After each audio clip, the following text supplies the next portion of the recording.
Welcome to today's explainer. We're diving straight into Day 9 pattern programs in Python. If you've ever found yourself wondering why building those little pyramids out of asterisks on a screen is such a massive deal and why it literally causes so much interview anxiety, well, it's because pattern programming is the ultimate test of a coder's logic. It's really not just about making pretty shapes. It's about proving you fundamentally understand the core mechanics of how your code executes, right from top to bottom. Here is our mission briefing to break this all down. We're going to cover 1. The technical interview test. 2. Decoding with nested loops. 3. Mastering star patterns. 4. Numbers and alphabets. 5. Common coding pitfalls. And finally, 6. Acing your next interview. Let's get right to it. Kicking things off with Section 1, the technical interview test, high stakes at the whiteboard.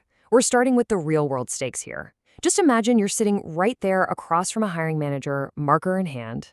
So why exactly are pattern programs so commonly asked in coding interviews? This is the million-dollar question, right? The answer is that these programs instantly reveal your logical thinking and your loop mastery. Honestly, interviewers don't actually care if you can draw a triangle on a whiteboard. What they care about is that you can visualize a complex problem, break it down into manageable algorithmic steps, and then manipulate data structures to produce a highly specific output. It's a filter, really.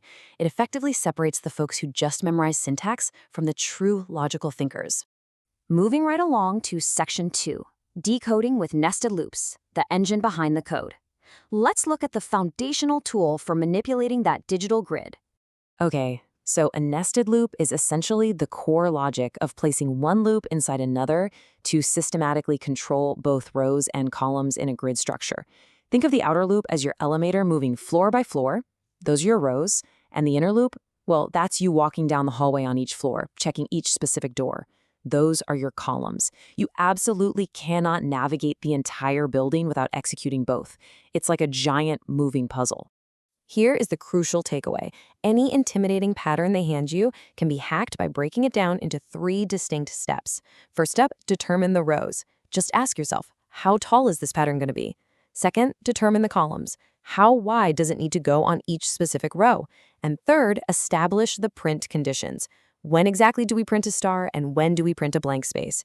If you just systematically attack those 3 points, the logic basically writes itself. Which brings us to Section 3, Mastering Star Patterns, the classic developer challenge. This is where we apply that nested loop logic to the most iconic visual output in computer science, the star pattern. When we look at the essential star patterns, the square, the triangle, the inverted triangle, and the pyramid, what's really fascinating is that these aren't entirely different, unrelated programs. Not at all. By tweaking just a single condition or limit in your inner loop, the shape completely morphs. A square is just printing stars across every column for every row. But a triangle, it dynamically limits the inner loop's columns based on whatever the current row number is. It's a beautiful, highly visual demonstration of dynamic constraints in programming. If you want to master the grid, you have to remember this golden rule. Rows handle the height and columns handle the width. I absolutely cannot emphasize this enough. If you ever get confused mid-interview, just take a breath and come back to this fundamental truth. Keep this in the back of your mind as we upgrade from basic shapes to more complex data. And that takes us to Section 4, Numbers and Alphabets, upgrading the data output. Yep, it's time to upgrade from those static asterisks to dynamic, changing variables. Your underlying logic shifts entirely depending on the output you actually want. For sequential numbers, your focus is incrementing a variable continuously throughout the loops, which gives you that 1, 2, 3, 4 progression. But for repeated numbers, you aren't constantly incrementing a new variable. Instead, you're simply printing the current row or column index. That's how you get 1, 1, 1, then 2, 2, 2. In alphabet patterns, well, that adds the extra complexity of generating character-based sequences. The grid structure itself remains exactly the same as our star patterns, but the actual payload we're delivering to the screen is vastly different. You'll actually hear a very specific question in these scenarios. How do nested loops help in pattern creation? I want to pause here for a second because if you can clearly articulate the row and column matrix logic we literally just covered, explaining exactly how the outer loop dictates the rows and the inner loop dynamically scales the columns, you are going to absolutely nail this question. Trust me, the interviewer is actively listening for those exact concepts. Let's move into Section 5, Common Coding Pitfalls, Bugs in the Grid. Okay, it's time to dive into the common traps that will instantly break your pattern during a live coding test. So, the big thing here is watching out for two specific, incredibly frustrating errors: incorrect loop limits versus spacing issues. We've all been there, right? Staring at a screen at 2 a.m., wondering why our code looks like a jagged staircase instead of a smooth pyramid. Setting your loop range to strictly less than, when it really should be less than or equal to, will literally chop the entire base off your triangle. That's your classic incorrect loop limit. On the flip side, spacing issues might seem super trivial at first glance, but in a structured grid, everything is relative and dependent on perfect alignment. Seriously, a single missing space can collapse an entire pyramid. This is a stark reminder that attention to detail in your inner loop conditions is everything.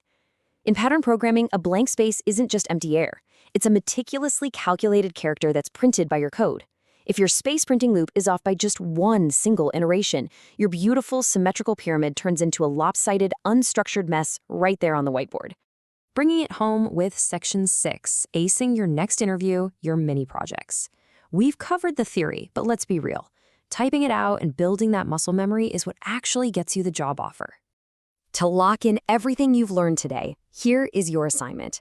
Build a diamond pattern, code a number pyramid, create 10 different star patterns, and code 5 different number patterns.